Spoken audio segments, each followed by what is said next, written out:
نزل هون ولا بعد شوي؟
على مربع نازل.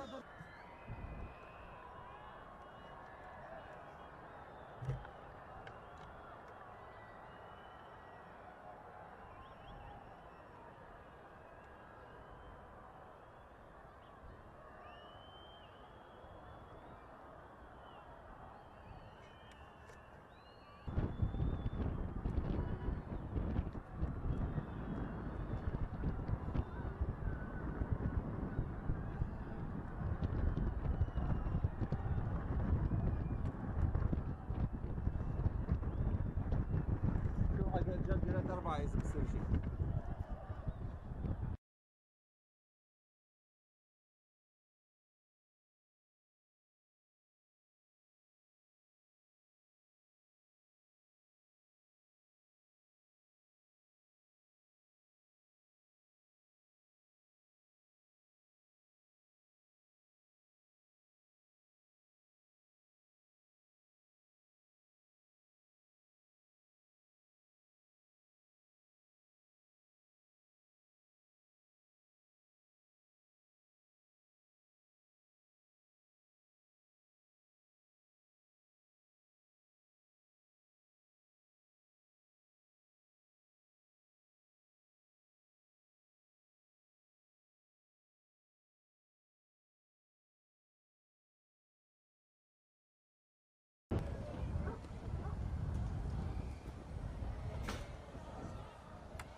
sobre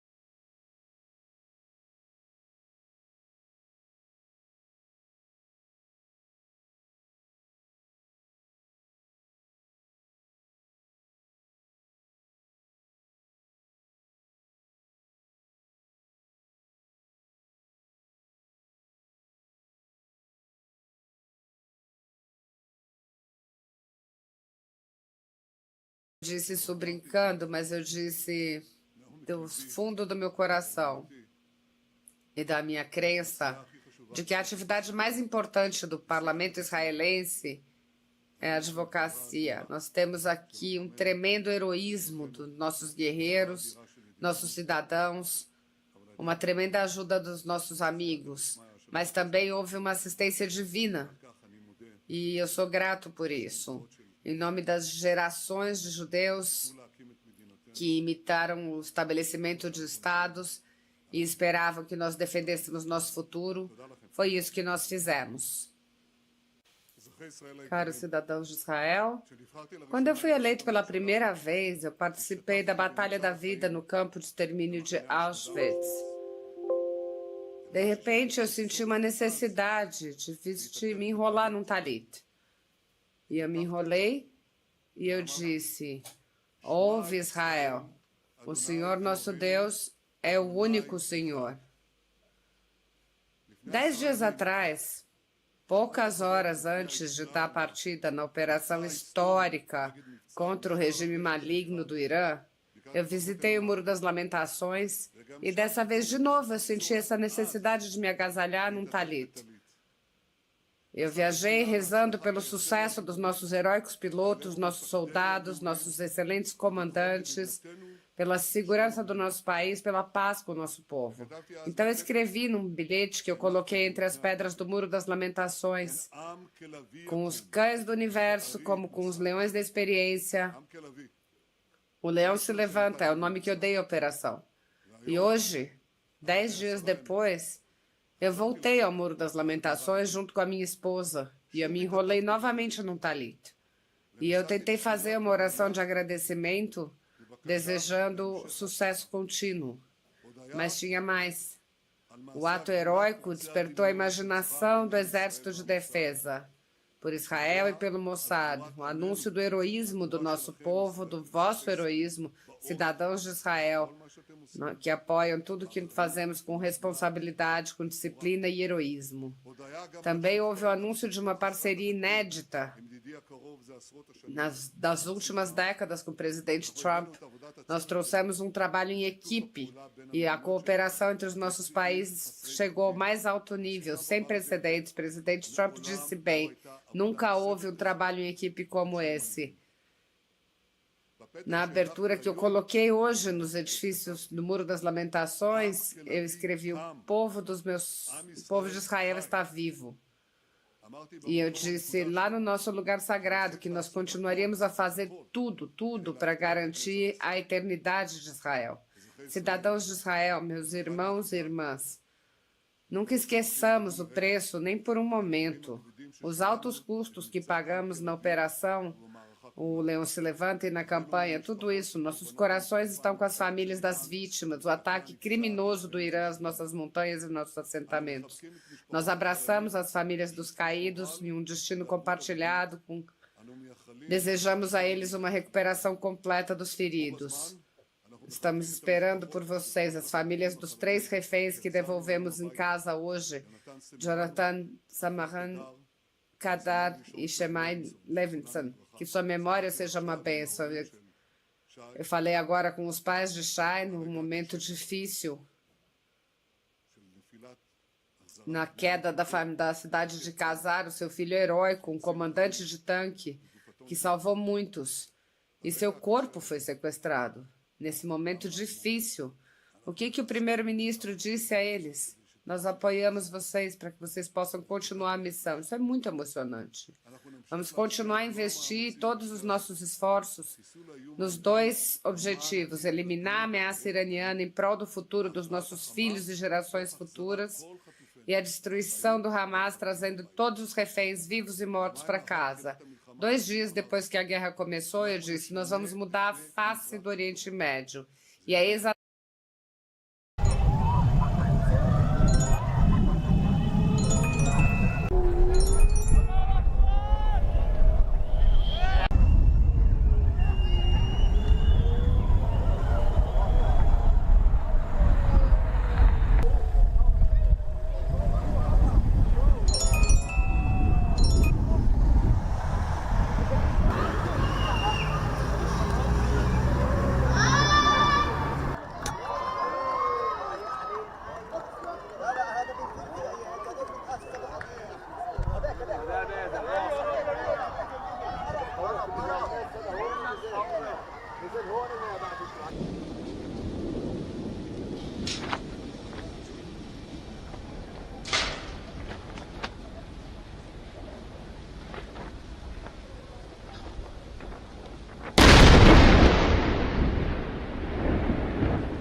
off of a logistical sort, well, a logical sort of a framework here. If we bomb those facilities, it is highly likely that the Iranians are going to go all in and mine the strait. And so I was thinking that once we started to hit the facilities at Isfahan and also Natanz and Fordow, that there was most likely going to be some kind of a strike, whether it be an airstrike or a naval launch strike, that was going to hit the naval wharfs at Bandar Abbas and destroy their fleet. We didn't see that, and it's largely leaving the gate open for them to actually be able to mine the strait. Now, there is some diplomatic reasons as to why we would be hesitant about doing that. If the Iranians do that, that gives us a perfect casus belli after that point to go in and literally. Sirens have sounded once again in Tel Aviv as the full ramifications of Donald Trump's strikes on Iran continue to be felt across the region. The IDF says a fresh wave of missiles have been launched by Iran towards Israel.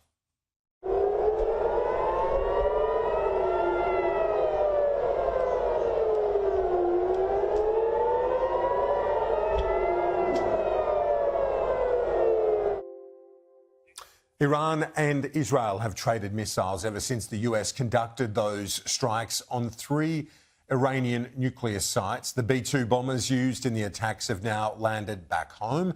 President Trump is warning Iran not to retaliate against the US, saying any future strikes will use even greater force. They attacked in the dead of night. These pictures from Isfahan capture the sight and sound of the US assault on Iranian nuclear sites. It was the biggest decision of Donald Trump's presidency so far, and his biggest gamble. They called it Operation Midnight Hammer, as seen in the Situation Room. This was how it looked on Saturday night. This was how it sounded on Sunday morning in a Pentagon briefing. It was an incredible and overwhelming success. The order we received from our commander-in-chief was focused, it was powerful, and it was clear. We devastated the Iranian nuclear program. New details revealed a US deception plan that had sent B-2 bombers flying west as decoys, while the B-2s involved flew east towards Iran with bunker buster bombs primed and ready. As the president made a Saturday night return to the White House, 7 B-2 bombers had Iranian nuclear facilities in their sights. They included Fordo. It's believed to be Iran's main nuclear enrichment site, deep underneath a mountain. MOP bombs, massive ordnance penetrators, were deployed here. Other locations were hit at Naranz and Isfahan. US nuclear submarines fired Tomahawk missiles. Tonight I can report to the world that the strikes were a spectacular military success. Iran's key nuclear enrichment facilities have been completely and totally obliterated. Iran, the bully of the Middle East, must now make peace. If they do not, future attacks will be far greater and a lot easier. The president spoke of total obliteration. His top military man revised that downwards, pending full damage assessment. All 3 sites sustained extremely severe damage and destruction.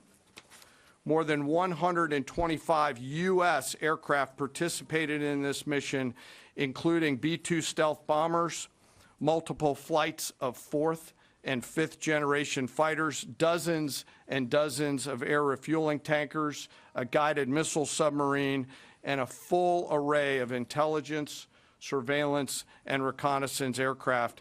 After the strike, the Americans said this was about peace and ending Iran's ambitions to build a nuclear bomb. Nothing more. But our view has been very clear that we don't want a regime change. We do not want to protract this or build this out any more than it's already been built out. We want to end their nuclear program, and then we want to talk to the Iranians about a long-term settlement here. While the Trump administration urged Iran back to the negotiating table, Iran's foreign minister said the door on diplomacy had closed. The warmongering and lawless administration in Washington is solely and fully responsible for the dangerous consequences and far-reaching implications of its act of aggression. After the American attack, strikes continued in Iran through Sunday, conducted by Israel. Its prime minister emboldened by a U.S. ally joining the fight. His leadership today has created a pivot of history that can help lead the Middle East and beyond to a future of prosperity and peace. This is a conflict with many moving parts, moving civilians to fear for the future. Neither party are telling the truth about whether there has been contamination as a result of the strike. The task is not to allow this region to turn into another Chernobyl. I think the war is going to expand, even though people here in Tehran say it is going to end. I think the government may close the Strait of Hormuz. Attacking Iran is an intervention by an American president with unpredictable consequences. The U.S. says it's in touch with Tehran, privately and publicly, giving it every opportunity to come to the table for talks and for peace. If this momentous decision has been criticized internationally, it has been domestically too. Many in the MAGA movement, which put Donald Trump in power, are unhappy at his engagement in a foreign conflict. Many in Congress are unhappy that he didn't inform them first. A world that waited for America to strike now waits for Iran to strike back. The United States has spoken of an attack of precision and certainty. Neither applies to what comes next. Australia has confirmed it supports the US strikes on Iran, but won't say when or how it learned of the attack. Political correspondent Cam Redden is live with me in the studio.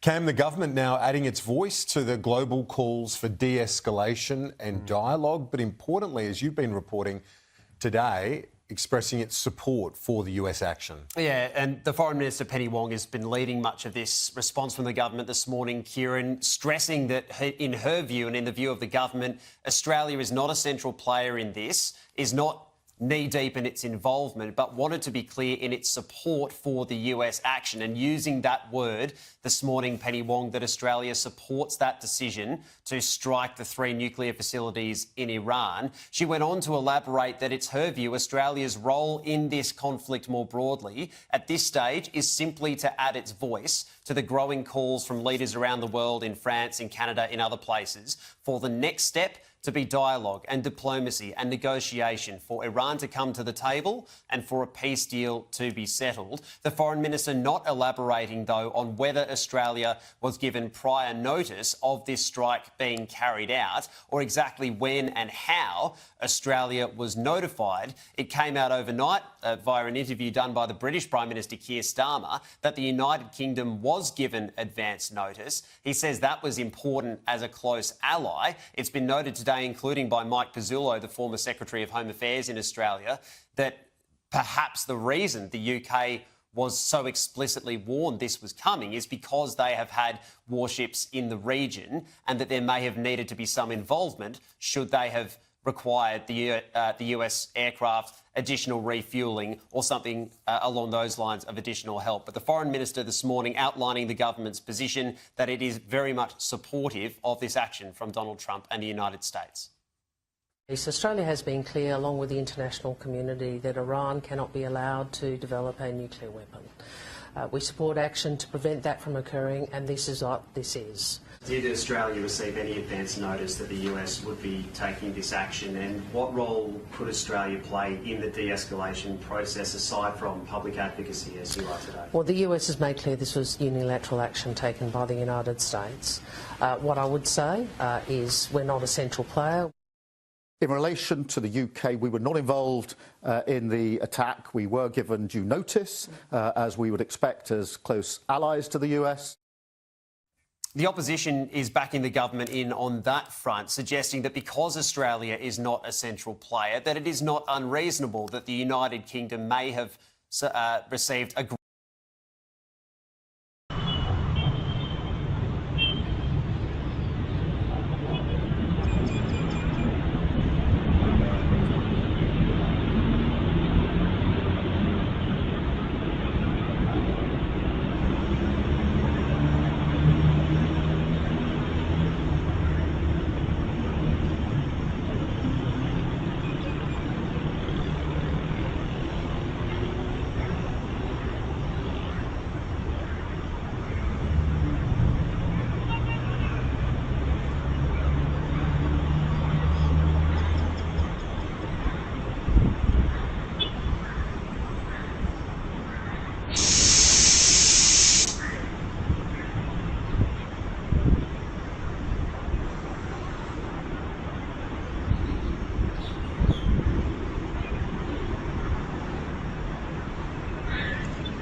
מצוינת, אני אומר שבשלב הנוכחי אנחנו מדווחים על האירועים, על האירוע במרכז הארץ.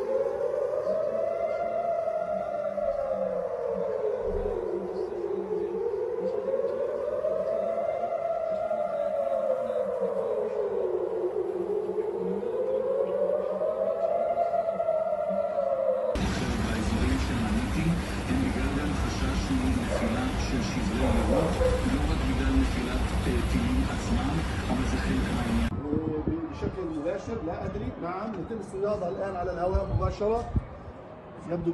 يبدو بان هنالك صواريخ سقطت على الارض. نعم يبدو بانه لا ادري لن نؤكدها او الفي، ولكن اخر نستطيع ان نراه الان على الهواء مباشره وميض للمزيد من الانفجارات والان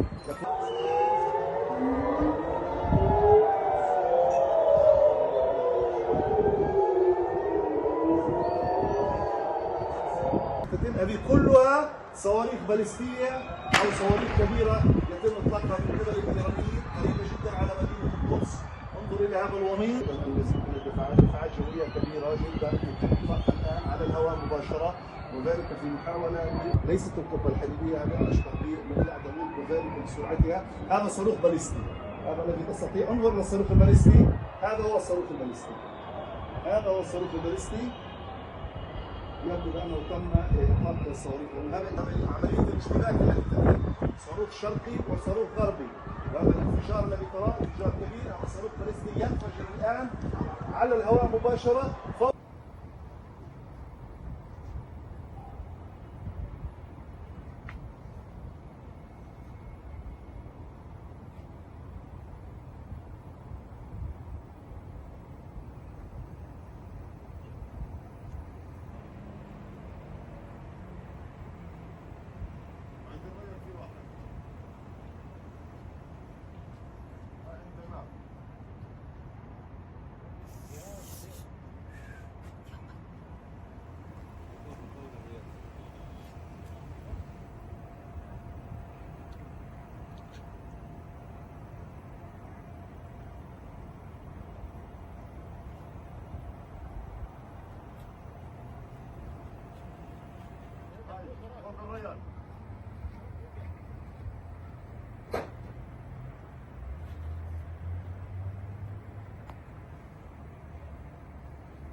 לראות מה בא אלינו.